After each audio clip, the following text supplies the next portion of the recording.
Yeah, Steve, a busy day. Michelle hit the nail on the head, saying a lot was going on and continues to go on. It was around 11 o'clock or so this morning at Westlake. That's where these protesters first started to gather. And then a few hours passed at around 3 o'clock. That's when we first knew that they were on the move, marching down 3rd Avenue. And that's when some in this group started smashing windows and tagging businesses. We quickly tried to follow along and see what was going on. We saw firsthand some of the damage that was left behind.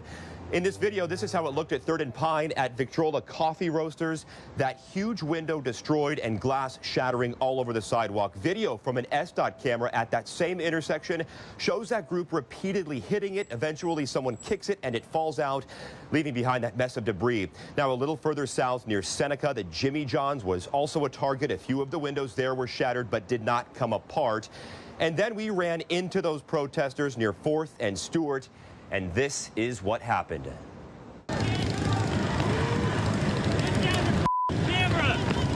Camera down! Camera down, mother you! So that is us standing on a public sidewalk and then on a public street being told we couldn't film them. A few of those people even said that they would smash our camera. Thankfully, they left us alone after a while, but here is a group to a degree exercising their First Amendment rights to protest. We were doing the same, exercising our right to a free press. Now, we are also hearing reports of a lot of windows smashed up in the Capitol Hill area. SPD also tweeting photos of nearly every window smashed on that ground level of the municipal courthouse downtown. We've reached out to both the mayor and the police chief looking for some kind of response or statement to everything unfolding right now. Of course, when we hear back, or if we hear back, we'll be sure to pass that along. The mayor's office also in an email told us that they are following this situation. An U.S. attorney is opening an investigation into reports of federal officers arresting people in unmarked vans, and the state attorney general announced a lawsuit against multiple federal agencies.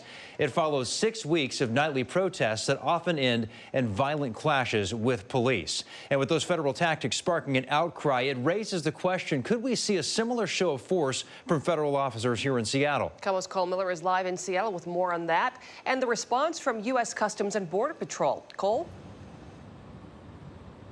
Well, Mary Preston, the short answer is yes, we could. With the president recently signing an executive order aimed at protecting federal monuments and property, it certainly is not out of the question. And according to the New York Times, some federal agents have already been sent here. Squaring off in the streets of downtown Portland. God, what? Protesters and federal officers. And those officers are now facing backlash, accused of detaining people in unmarked vans away from the federal courthouse there. In a statement, U.S. Customs and Border Patrol says agents had information that at least one person was, quote, suspected of assaults against federal agents or destruction of federal property.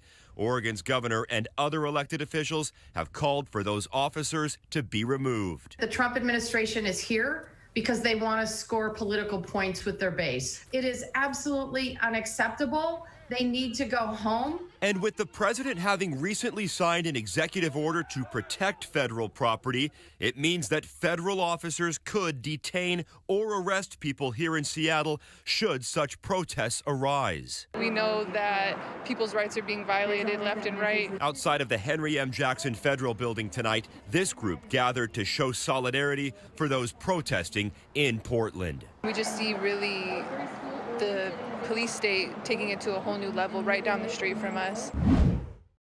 Civil rights attorney James Bible said at a young age, he was inspired to go into law because of Representative John Lewis. Owe a debt of gratitude to him for all that he had done, the things, places where he had stood, the marches he had participated in, the tough fights, the times that he ended up in custody over doing what's right. At Mount Calvary Christian Church, Bishop Reginald Witherspoon shares his own fond memories of Representative Lewis. They met at a leadership conference in Atlanta.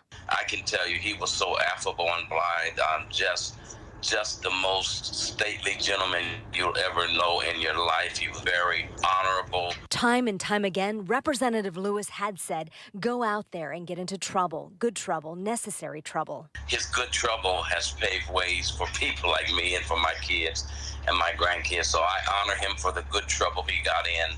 It was all in the name of human decency, human rights, civil rights and racial equity. On Twitter, the president of University of Washington shared this photo of herself hugging Lewis. She tweeted, "So sad to hear the passing of Representative John Lewis. He defines what patriotism really means, a true hero." Some applaud Lewis for fighting for civil rights until the end of his life. To the end of his 80 years, he was in this fight and in there to represent everybody, but certainly the Black Lives Matter movement. Senator Maria Cantwell shared on Twitter this statement: "We've lost a civil rights icon at a time the country greatly needs him." She went on to say, "John Lewis spent his entire life fighting for justice and equality. Now it's up to us to carry it on." Good evening from Kirkland, where with this weather, a lot of people have packed into the waterfront. And as you can see, young people packed in shoulder to shoulder, most of them not wearing masks. This is what the governor does not want to see. This comes as new restrictions are on the way as the region wrestles with balancing hanging out with health. Beaches and boats on a sunny Sunday, crowds flocking outside in Kirkland. It's tough. It's so nice out. We've been waiting for months for this, but there's still a pandemic happening, so we have to be safe. So most people are wearing masks, which is awesome. And for those that aren't, park officials passing out face coverings, urging beachgoers to keep your distance. This week, the governor stressed it's settings like this that are igniting the spread of COVID. The kind of things that we have always treated as benign and innocent and healthy during the decades of our lives are now dangerous. He's trying to limit small social gatherings like the ones we had. In late June, Bill and Serona Shy hosted a birthday luncheon in Tacoma that became a breeding ground for COVID. If anything, y'all's story is the impact of being indoors. Yes. Yes. Yeah.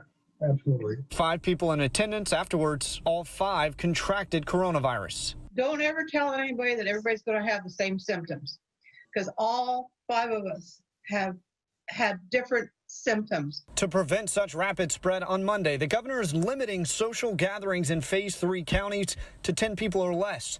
He stressed if you gather, do so outside, spread out, and wear a mask. Despite contracting the virus, Bill hopes the governor can find a balance in the state's response, recognizing different crowds have different risk factors. The governor said unless the spread slows down, and soon, more restrictions could be on the horizon. Unless something changes, we will have to make more decisions that are difficult. So we hope everybody bears down right now.